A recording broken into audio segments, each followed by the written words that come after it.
De Kaiju surprise. Soit on meurt en héros, soit on vit assez longtemps pour se voir endosser la peau du méchant. Pour ce genre de choses, il existe des hommes comme moi. Il t'arrive de saigner. Vous pouvez respirer, vous pouvez cligner des yeux, vous pouvez pleurer. Ah, m'a ramené le conduit celle-là. Maintenant que j'ai votre attention, Accroche-toi, petit. Salut à tous, c'est Fab et des Garmates sur ma chaîne et aujourd'hui on va parler d'animation, de films d'animation disponibles sur Netflix. On va parler de Ultraman Rising. Du coup la vidéo sera faite en plusieurs parties. Déjà le synopsis, de quoi parle ce film de 2 heures, et oui 2 heures. Ce que je retiens, ce que j'ai aimé, moins aimé, sans spoiler, avec une petite conclusion.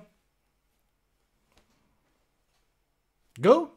Il était une fois une... Alors effectivement, sur Netflix, il y a déjà disponible une série animée Ultraman. Là, ce film n'est pas canon, n'a rien à voir. Donc même si vous n'avez pas vu la série, vous pouvez le regarder. Si vous avez vu la série aussi, bien sûr, évidemment. Même si vous ne connaissez pas du tout Ultraman, c'était mon cas. Moi, je l'ai découvert avec la série Netflix. Franchement, c'est ouvert, vous pouvez y aller. Concrètement aussi, je peux le dire aussi, oui, on peut le regarder avec son enfant. Il le conseille quand même avoir au moins un peu plus de 7 ans, c'est ce qu'ils disent sur Netflix. Mais oui, en gros, on peut le regarder avec son enfant. La série peut-être un peu plus côté adulte, notamment. Voilà, c'était un petit peu pour donner le contexte. Et justement, de quoi parle ce film, donc Ultraman Rising.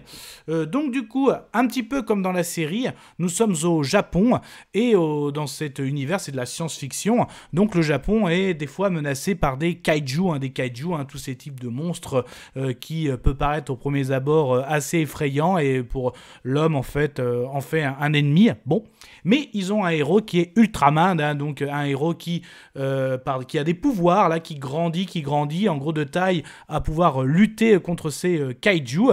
Donc on le voit au début du film et un petit peu de la similitude aussi, il y a une sorte d'héritage. Donc quand il y a un Ultraman, on va dire que son enfant, il y a le don, c'est un don. Et plutôt dans la série, c'était une version, je fais assez rapide, d'un Captain America, donc quelqu'un qui a des super pouvoirs et on lui donne une armure à la Iron Man, ce qui fait ce super héros. Là c'est vraiment en gros quand il se concentre, j'ai envie de dire, de taille normale, il passe à géant avec une armure. Voilà, et il lutte contre les kaiju. On va dire que, justement, au début, ça commence avec notre héros qui est petit, donc notre Ken Sato. Et en plus, il a comme un petit dilemme entre sa mère qui est plutôt penchée pour une carrière de baseball et son père avec l'héritage d'Ultraman. Après ce flashback, du coup, il a grandi. Donc certes, il a bien hérité du don de l'Ultraman, mais on voit que ce n'est pas le héros de Tokyo. Donc il a plutôt choisi sa carrière de baseball. Mais en gros, il revient, donc il a même été aux États-Unis pour vraiment le pays du baseball, et il revient au Japon. Et au Japon, forcément, on va voir que Ultraman fait bien partie de son destin. Et à un moment, il va affronter un kaiju. Il va se passer un événement, donc après ce duel avec ce kaiju, et du coup, qui va faire une histoire, une aventure où justement Ultraman n'est plus qu'un destin. C'est vraiment, on va dire que ce n'est pas seulement son destin, mais il était destiné aussi avec quelque chose d'autre, sans trop en dire. Voilà. Du coup, qu'est-ce que je retiens? Qu'est-ce que j'ai aimé? Qu'est-ce que j'ai moins aimé? C'était chouette. Ah, ça craint. Ah, immonde. je t'aime plus que 3 fois 1000. Du coup, j'aime beaucoup le scénario. Donc déjà, voilà, ça met les bases de l'univers science-fiction avec des kaiju. On a des premières images. C'est vrai que quand on voit l'affiche, même les premières images, ça fait vraiment assez... T'as l'impression vraiment pour enfants.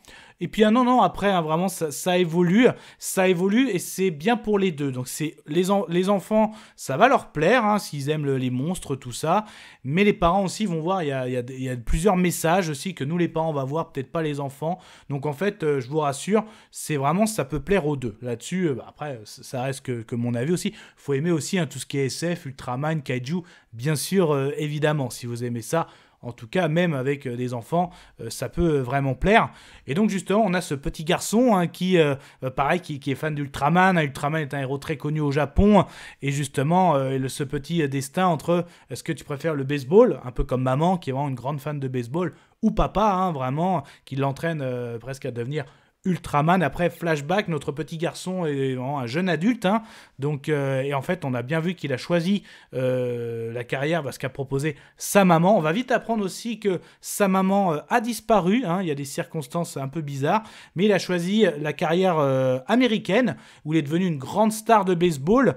Et il revient au Japon comme un héros dans tous les sens du terme, hein, bah oui, parce que on sait que nous, spectateurs, il a l'héritage d'Ultraman, des pouvoirs, mais voilà, il se prend vraiment comme un peu la star de baseball qui, lui, j'ai été au pays du baseball, je reviens au Japon, je vais tout déchirer, je suis déjà une star internationale, je vais être encore pire, enfin encore mieux plutôt, je vais hisser mon équipe de baseball en haut du championnat, donc il est vraiment comme la star, en gros, tellement monté haut qu'il refuse de s'entraîner avec l'autre équipe japonaise, il s'entraîne lui-même, donc vraiment le melon, hein, franchement, le melon. Donc ça, c'est clair. Hein, donc même le gros nem, hein, ou alors, je vais pas tous les faire, vous m'avez compris. En plus, rien à voir, nem, c'est même pas japonais. Donc... Bon, comme dit Nex, je m'écarte. Donc du coup, il arrive, voilà, il fait sa star.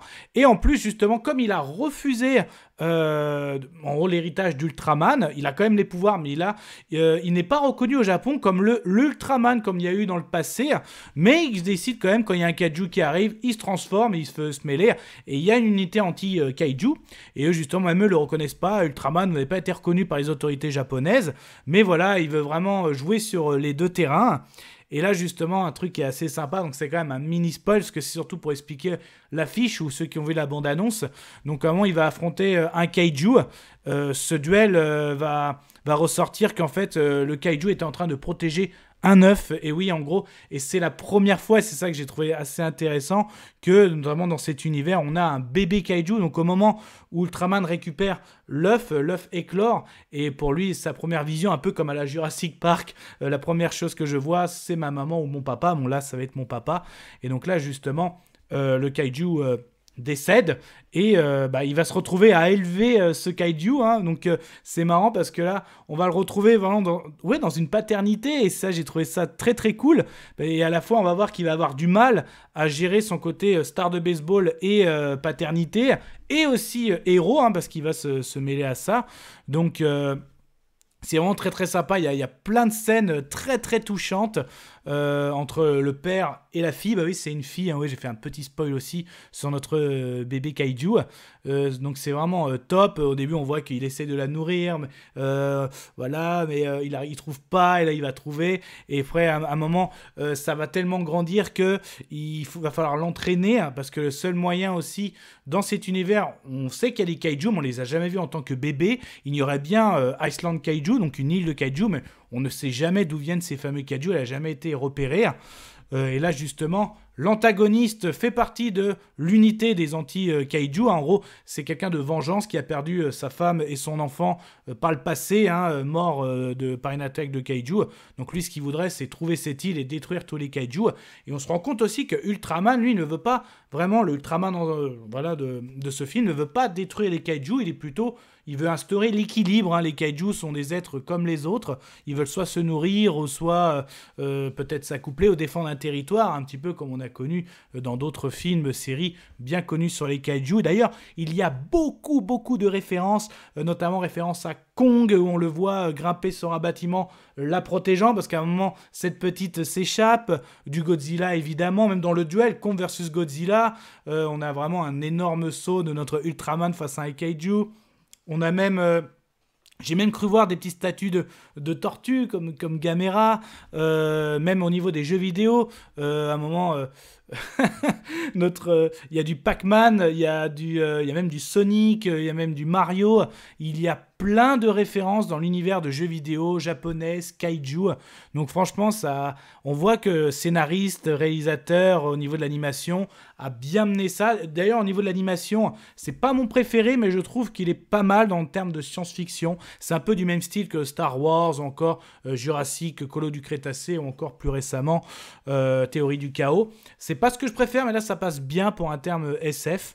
Et c'était un peu comme ça de la série animée, mais c'était un peu plus sombre, série animée, elle a un peu plus de couleurs, notamment pour plaire aux enfants. Donc là, franchement, pas mal. On a un beau duel final qui peut rappeler aussi du Pacific Rim. Donc, non, franchement, j'ai vraiment passé un très bon moment. Donc, l'évolution de notre héros, hein, qui a la grosse tête, qui a formation baseball aux États-Unis, qui revient au Japon comme une star, qui refuse son héritage d'Ultraman, mais malheureusement, il va devoir prendre sa destinée par rapport à ce petit kaiju qui va recueillir, qui va élever comme un enfant, donc il va pallier la vie de star, mais aussi de papa, mais aussi lui va devoir, parce qu'il était en froid avec son père depuis la disparition de sa mère, donc il y a toute une intrigue là-dessus avec un beau final face à un antagoniste qui veut en gros détruire tous les kaijus, et tout ça, il y a un aspect d'équilibre. En gros, vous avez vu qu'en fait, ces 2 heures sont vraiment bien garnies, hein, c'est vraiment 2 heures nécessaires. Moi, c'est une bonne surprise. J'ai vraiment passé un très bon moment et je vais lancer la conclusion. Je vais conclure.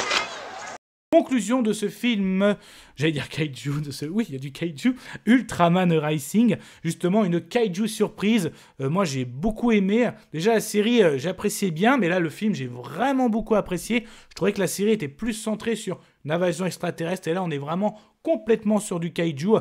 Donc là, on a un héros qui refuse un petit peu son héritage d'Ultraman, hein, par rapport à des événements familiaux. Il a préféré prendre une carrière de joueur de baseball, formation aux États-Unis, revient comme une star au Japon, il le dit vraiment, c'est comme s'il avait gagné, un peu comme au foot, le ballon d'or, mais jamais un championnat. Et là, il se prend plusieurs claques, hein, plusieurs coups de batte même. Ça, c'est Negan, ça lui plairait, ça. Et justement, on va voir notre évolution de notre héros, parce qu'entre, oui, son destin d'Ultraman au Japon, notamment sa vie de star du baseball, sa vie de papa, car il va recueillir un bébé kaiju, il va l'élever, mais aussi qu'il est en froid avec son père, donc il y a toute une intrigue là-dessus, histoire de science-fiction autour de kaiju, où les kaiju sont aussi menacés, mais justement notre Ultraman a un rôle d'équilibre, de protéger la population et les kaiju. Tout ça est réuni avec plein de références en termes de kaiju, de Japon, de jeux vidéo comme j'ai pu citer. Franchement, on a tout pour passer un bon moment si vous êtes fan de films d'animation, de kaiju, de manga forcément. Tout y est. Avis sonore ? Eh ben franchement, pour moi... Je suis content, je vomis. Mais ça, ce n'était que mon avis. Faites votre propre avis. À vous de juger. Et puis n'hésitez pas à vous promener sur la chaîne. Donc il y a les playlists science-fiction, une spéciale kaiju. En science-fiction, il y a un peu tout aussi, hein. Tout ce qui est lié avec voyage dans le temps.